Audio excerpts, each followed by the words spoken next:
नमस्कार। मैं राकेश भारतीय जीवन के एक और पक्ष पर बात करने के लिए आपके सामने उपस्थित हूं। इस बार हम बात कर रहे हैं जीवन में संगीत। यही विषय है, जीवन में संगीत। आप लोग जानते होंगे हमारी परंपरा में बहुत बड़े विद्वान राजा भर्तृहरि हुए हैं। उन्होंने 3 शतक बड़े प्रसिद्ध है उनके, श्रृंगार शतक, नीति शतक और वैराग्य शतक वो लिखे हैं। उनके नीति शतक का एक पद है, साहित्य संगीत कला विहीन साक्षात पशु पुच्छ विषाण हीन। यानी जिस व्यक्ति के जीवन में साहित्य संगीत और कला का स्थान नहीं है वह तो मनुष्य है ही नहीं, वो तो बिना पूंछ और बिना सींग के पशु है। अब इतनी बड़ी बात महाराज भर्तृहरि ने क्यों कही, इस पर हम जरा गौर करें तो हमको जीवन में संगीत का महत्व समझ में आ जाएगा। हमारी परंपरा में संगीत को ब्रह्मानंद सहोदर कहा गया है। यानी संगीत से जो आनंद मिलता है वो ब्रह्म का साक्षात्कार होने के आनंद के समकक्ष है। इतना बड़ा आनंद है ये, क्योंकि संगीत में वो ताकत है जो जीवन के तमाम आयामों को, तमाम पक्षों को हमारे सामने उस तरह से उद्घाटित कर सकती है। संगीत अच्छी बंदिश उद्घाटित करती है, अच्छा वादन उद्घाटित करता है, अच्छा गायन उद्घाटित करता है, जैसा शायद कोई और चीज नहीं कर सकता। यही संगीत की ताकत है। अब संगीत कोई भी हो सकता है, शुद्ध शास्त्रीय संगीत हो सकता है, हमारा हिंदुस्तानी शास्त्रीय संगीत, कर्नाटक शैली का शास्त्रीय संगीत, लोक संगीत हो सकता है जो हमारे भारत देश में बहुत ही प्रचुर मात्रा में उपलब्ध है। यहां तक कि फिल्म संगीत भी हो सकता है। संगीत का कोई खाका नहीं है कि यही वाला संगीत हमारे जीवन के तमाम आयामों को हमें खोल के रख देगा। संगीत किसी भी रूप में अगर अच्छा संगीत है, सकारात्मक संगीत है जो जीवन के बड़े गूढ़ पक्षों को, सामान्य पक्षों को, जो वास्तव में हमारे नजर से ओझल ही रहते हैं अक्सर, उनको खोल कर रख देता है। अब कुछ उदाहरणों से हम इस बात को आगे बढ़ाते हैं। महान क्रांतिकारी शहीद चंद्रशेखर आजाद, आप जानते हैं उन्होंने देश के लिए अपनी जान दे दी, आजादी के लिए लड़ते हुए। उनकी एक सच्ची घटना है जो उनके एक सहयोगी क्रांतिकारी ने अपने संस्मरणों में बताया है।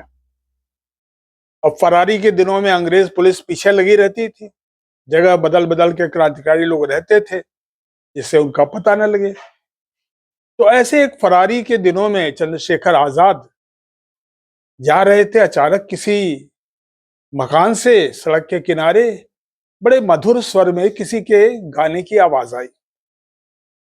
चंद्रशेखर आजाद ठिठक गए और सुनने लगे, सम्मोहित से उस संगीत को सुनने लगे, उस गायन को सुनने लगे। थोड़ी देर बाद उनको होश आया, साथी ने कहा, अरे चलो आगे। तो संगीत में ऐसा सम्मोहन है कि व्यक्ति को बांध के रख देता है।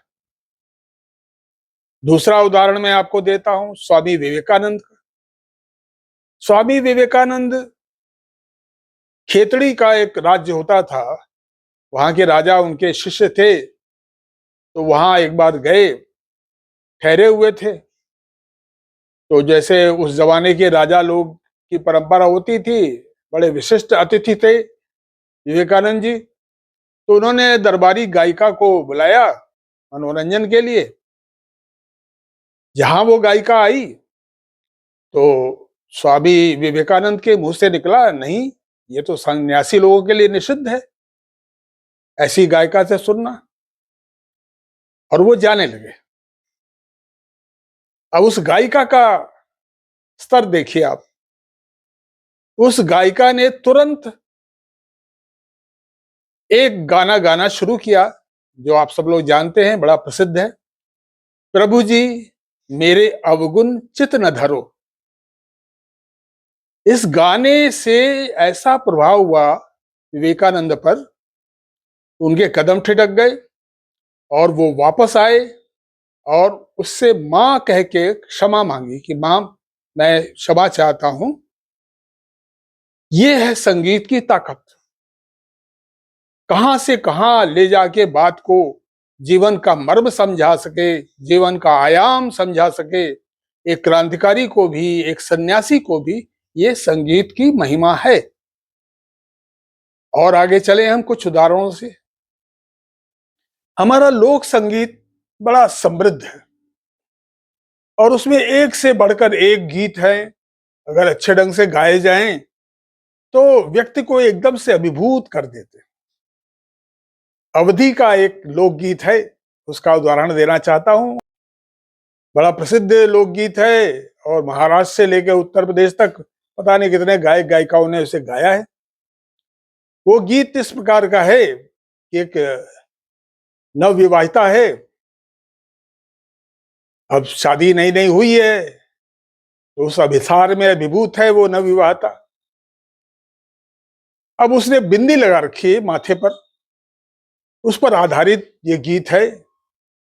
सूरज मुख ना जइबे ना जइबे ना जइबे, विधिया का रंग उड़ा जाए। अब इस गीत की कल्पना देखिए आप कि सूर्य के ओर मुख करके वो स्त्री, विवाहिता स्त्री नहीं जाएगी, क्योंकि उसकी तो विधिया का रंग उड़ जाएगा।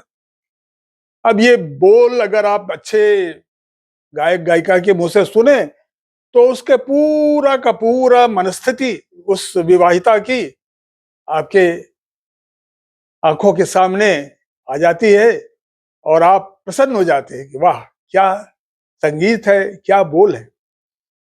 यही संगीत की ताकत है। अब जीवन में तो कई पक्ष हैं, हर पक्ष के लिए अलग अलग गीत है, अलग अलग भाव का गीत है, संगीत है। एक पक्ष ये भी है कि एक दिन ये जीवन खत्म हो जाएगा। ऐसे बहुत सारे निर्गुण, खासकर संत कबीर के निर्गुण बहुत प्रसिद्ध है। अब संत कबीर के निर्गुण को अगर आप वैसे पढ़ें तो प्रभाव तो पड़ेगा, परंतु एक अच्छे गायक के मुंह से वही निर्गुण सुने तो उस जीवन के दूसरे पक्ष, यानी जीवन का अंत भी होना है एक दिन, वो ऐसे आपको तरंगित कर देगा कि वो परम सत्य आपके नस नस में आपको झंकृत कर देगा। एक उदाहरण मैं देता हूं। बड़े प्रसिद्ध गायक हुए हैं कुमार गंधर्व। वो निर्गुण गाने के लिए बड़े प्रसिद्ध थे। उनका एक बड़ा प्रसिद्ध निर्गुण है संत कबीर का, उड़ जाएगा हंस अकेला। यहां हंस आत्मा के रूप में प्रयुक्त है। उड़ जाएगा हंस अकेला, जग दर्शन का मेला। इतनी बढ़िया ढंग से गाया है कुमार गंधर्व ने इस निर्गुण को कि आप सुनते हैं तो आपको लगता है पूरी की पूरी वो फिलॉसफी, जीवन और मृत्यु की फिलॉसफी आपके अंदर एकदम तरंगित कर देती है, उस परम सत्य से आपका साक्षात्कार कर देती है कि एक दिन ये जीवन खत्म ही हो जाएगा। अब शास्त्रीय संगीत हो, लोक संगीत हो, बड़ा लोकप्रिय माध्यम है फिल्म संगीत का। 50-60 के दशक में, यहां तक कि 70 के दशक में, 1970 तक फिल्म संगीत बड़ा मजबूत हुआ करता था। वो किसी मायने में किसी भी और संगीत से कम नहीं हुआ करता था। आप जानते ही हैं, एक से बढ़कर एक बंदिश है, एक से बढ़कर एक गाने हैं। उसमें हास्य से लेकर, जीवन में हास्य से लेकर, जीवन में श्रृंगार से लेके, जीवन में विरह, सारे पक्षों के लिए अलग अलग गीत है और एक से बढ़कर एक गीत है। अब हमारे शहीद हैं, हमारे सेनानी हैं, हमारी सीमाओं पर लड़ रहे हैं, बहुत सारे शहीद होते हैं दुश्मनों से लड़ते हुए। जब लता मंगेशकर अपनी बड़े प्रसिद्ध गीत में और अपनी बड़ी प्रसिद्ध आवाज में गाती हैं, ऐ मेरे वतन के लोगों जरा आंख में भर लो पानी।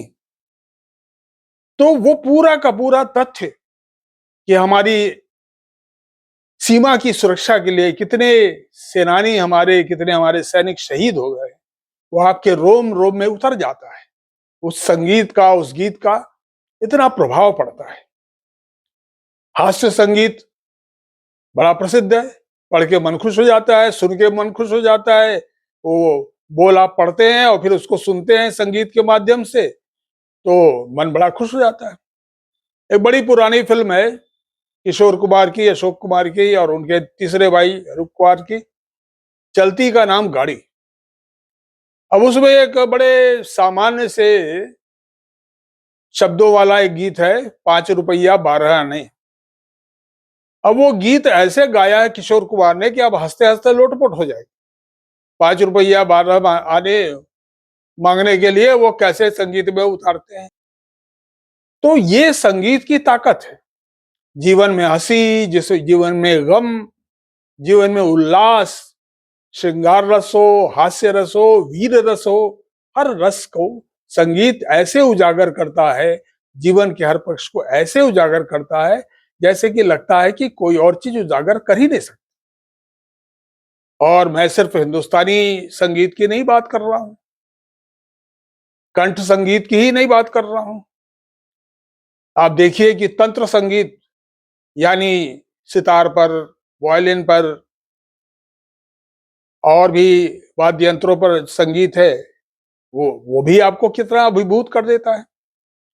कर्नाटक संगीत में एक बड़े प्रसिद्ध वायलिन वादक हुए हैं, द्वारम वेंकट स्वामी नायडू। उनका बजाया हुआ एक वातापी गणपति, जो बड़ी प्रसिद्ध रचना है, उस पर उनका बजाया हुआ संगीत उपलब्ध है आज भी। आप उसे सुनकर देखिए कितना अच्छा बजाया है। उस बड़ी प्रसिद्ध धुन को, जिसपे गणपति की आराधना पर भी बहुत सारे उस पर गीत बने हैं, उसको वो किस तरह बजाते हैं, आदमी अभिभूत हो जाता है।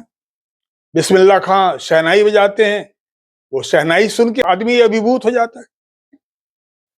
एक से बढ़कर एक, चाहे हरिप्रसाद चौरसिया का बांसुरी वादन आप सुन लीजिए, राग दुर्गा में अभिभूत हो जाते हैं। आपके जीवन का सारा तनाव जैसे बह जाता है। संगीत की ये बहुत बड़ी ताकत है कि आपके सारा तनाव, संचित तनाव, किसी भी चीज से आपने जो अंदर संचित कर रखा है, दुख दर्द की वजह से, किसी समस्या की वजह से, एक अच्छा संगीत सुनकर, अच्छे गायक गायिका या वादक का संगीत सुनकर वो एकदम डिटॉक्स कर देता है। आपका सारा वो जो नकारात्मक आपके अंदर है, नकारात्मक चीज, उसको खींच लेता है। संगीत की ये जो ताकत है, उसका कोई सानी नहीं है। जीवन में संगीत आपको हर तरह से समृद्ध करता है। अब जैसे और भी चीजों का सकारात्मक भी पक्ष होता है, नकारात्मक भी पक्ष होता है। अब ये फरवरी का महीना है, 15 दिन बाद होली है। अब होली में एक से एक फुहड़ गीत लोग गाते फिरते हैं। लड़कियों का, महिलाओं का रास्ता चलना मुश्किल हो जाता है। ये एक नकारात्मक पक्ष है। संगीत का ये उद्देश्य नहीं है। इसको लोग अपनी कुत्सित मनोवृत्तियों के लिए उनके तहत इस्तेमाल करते हैं। अगर आपको होली का ही गीत सुनना है तो बड़ी प्रसिद्ध गायिका हुई हैं गिरिजा देवी बनारस की, उड़त अबीर गुलाल, कभी सुनकर देखिए। उड़त अबीर गुलाल कितना, मतलब होली का पूरा माहौल आपके सामने उतार के रख देता है। और संगीत में एक बात ध्यान रखने की वाली चीज है कि संगीत में कोई जात पात, धर्म वगैरह का कोई बंधन नहीं। पंडित जसराज गाते हैं, मेरो अल्लाह मेहरबान, और परवीन सुल्ताना गाती हैं, भवानी दयानी देवी की आराधना। कोई धर्म का बंधन नहीं है, कोई जाति का बंधन नहीं है। जो अच्छा गाता है, बजाता है, उसको लोग सुनते हैं, जीवन के एक से बड़े कर एक आयाम से तरंगित होते हैं, जीवन को सकारात्मक एक रूप मिलता है। और उनका सारा दुख दर्द तनाव और कारणों से पाला है, अगर उन्होंने, तो वो तिरोहित हो जाता है। संगीत की यही महिमा है। तो मित्रों, मेरा आपसे यही अनुरोध है कि संगीत को आप अपने जीवन में स्थान दें। देशी संगीत, विदेशी संगीत, शास्त्रीय संगीत, लोक संगीत, तंत्र संगीत, कंठ संगीत, किसी प्रकार का भी संगीत, आजकल तो विज्ञान और प्रौद्योगिकी की वजह से आप अपने मोबाइल पर ही लगाकर यूट्यूब पर पता नहीं कितने अच्छे अच्छे संगीत सुन सकते हैं। बड़े पुराने पुराने 1940 1950 के एक से बढ़िया एक गीत संगीत सुन सकते हैं। तो जीवन में संगीत को स्थान दे, ये आपके जीवन को वैसा सकारात्मक आयाम देगा, आपके दुख दर्द तनाव वगैरह को ऐसे हर लेगा जैसे कोई और चीज नहीं हरती है। यही जीवन में संगीत की महिमा है और किसी न किसी रूप में संगीत को हमें अपने जीवन में स्थान देना ही देना चाहिए, अपने जीवन को और ज्यादा सकारात्मक बनाने के लिए और जीवन का पूर्ण आनंद उठाने के लिए। इन्हीं शब्दों के साथ मैं राकेश भारतीय आपसे फिलहाल विदा लेता हूं और अनुरोध करता हूं कि आप इस चैनल से जुड़े रहें। हमारा आपका संवाद चलता रहेगा, हम एक दूसरे से लाभान्वित होते रहेंगे। नमस्कार।